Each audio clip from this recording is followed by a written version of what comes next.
Hello, ciao, good to be back. Last video to share before coming to class. I hope this is helpful. We'll find out. Here we go. We are going to talk about assessment this week. A comprehensive, valid, reliable assessment system is the foundation of a school-wide reading system. That's the hope, that it's comprehensive, valid, and reliable, and that it's done school-wide. Let's see what that means. So a comprehensive assessment system has 4 purposes. 1, screening students for reading or writing or math problems. 2, monitoring progress over time. 3, diagnosing sources of reading or learning difficulty for a subsample of students. And 4th, determining if students have met essential goals. Now let's go over each of these one at a time. So screening is also sometimes called benchmarking. These are measures that should be administered to all children from kindergarten through 8th grade at least 3 times a year, beginning, middle, and end, for children who are in those ages. In high school, grades 9 to 12, a screening measure is usually administered at the beginning of the year in grade 9. Okay. More on benchmarking. There's a link to DIBELS, which is formally called Dynamic Indicators of Basic Early Literacy Skills. And it's a great website. We're going to look at it in class this week. You can look at it ahead of time if you'd like. So it's a great, free, available tool for doing these benchmark assessments. But let's think about what they mean first. So they're used to help you know if a student is on track and doing as well as expected given his or her age level. So using the DIBELS benchmarks, for example, 3rd grade students are at low risk for reading problems if they reach these reading fluency goals.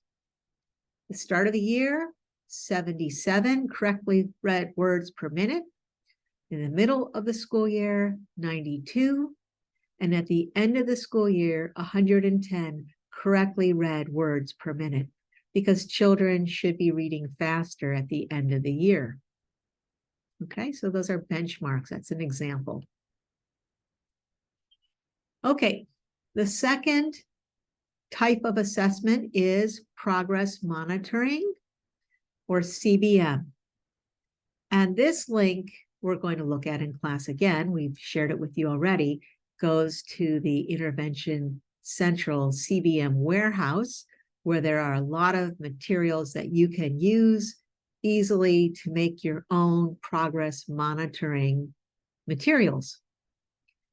In addition, there's a book that I suggested you read chapter 1. However, this video should help you avoid chapter 1 and just look at the video. So progress monitoring, CBM, what's a formal definition? CBM, or curriculum-based measurement, is a method of monitoring student progress through a direct, continuous assessment of basic academic skills. And it's called curriculum-based because the content for monitoring progress comes from the school curriculum. Okay, give you an example. I mentioned with DIBELS reading fluency. So the student reads a passage. This particular one is in English. It is about 100 years ago in Paris. The student would be reading, and the teacher would be having his or her own copy and counting the number of words read correctly in 1 minute. So these are very, very quick.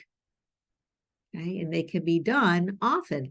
So for example, if you look at this progress monitoring chart, there are several data points over the time from September through December on this example, and you can see how one particular pattern of growth for one particular student.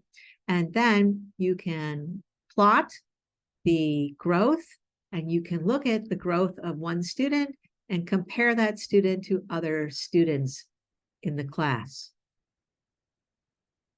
Okay, we mentioned already the CBM maze procedure. That's something we want you to do, to create, so you're able to do that. We mentioned that earlier, just a reminder. And so the big idea is assessment helps drive instruction. You're using the benchmark and progress monitoring to determine, number one, is instruction effective over time? Because if nobody's learning, the kids are not going to be growing.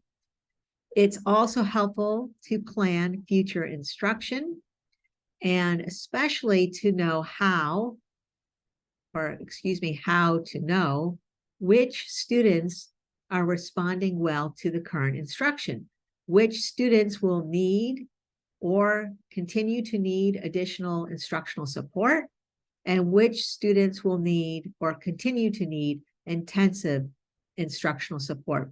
And so how to know, those 3 bullet points hopefully remind you of tier 1, tier 2, and tier 3. Okay, so progress monitoring is part of RTI.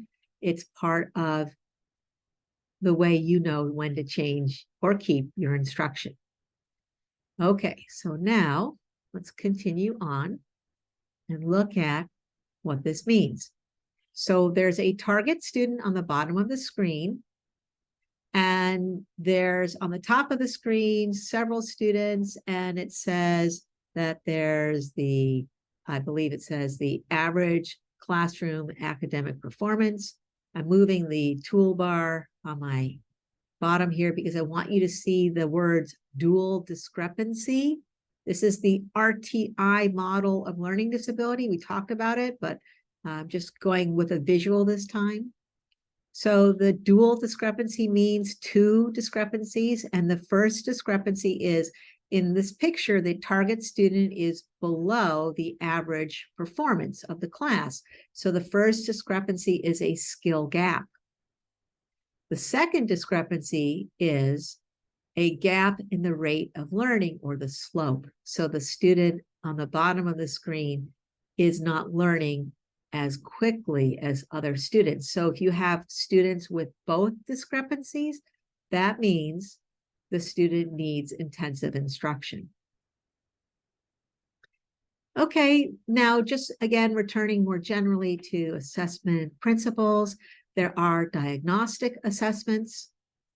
And for students making little or no progress, a diagnostic reading tool can be administered to help pinpoint the precise instructional needs of the student.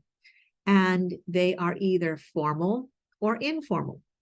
So formal assessments are commercially available in the United States. Those are norm referenced.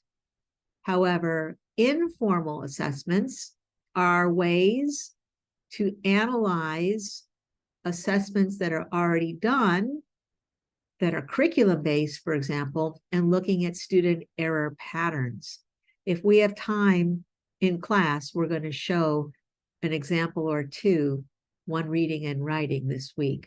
We'll see.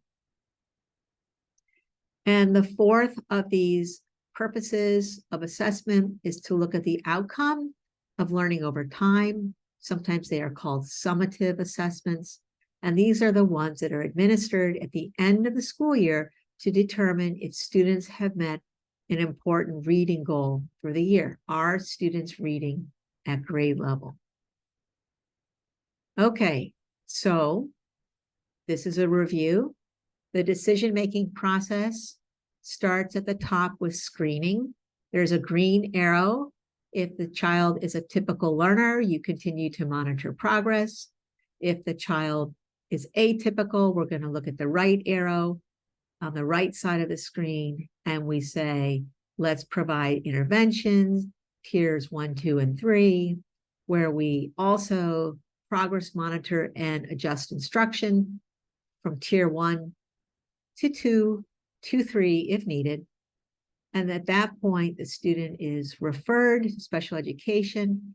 And if the child is found eligible, if the child is different enough, he or she or they will get an IEP. And you use that discrepancy or other data from RTI to help you come up with present levels of performance, coming up with goals and objectives for the student, and a placement decision.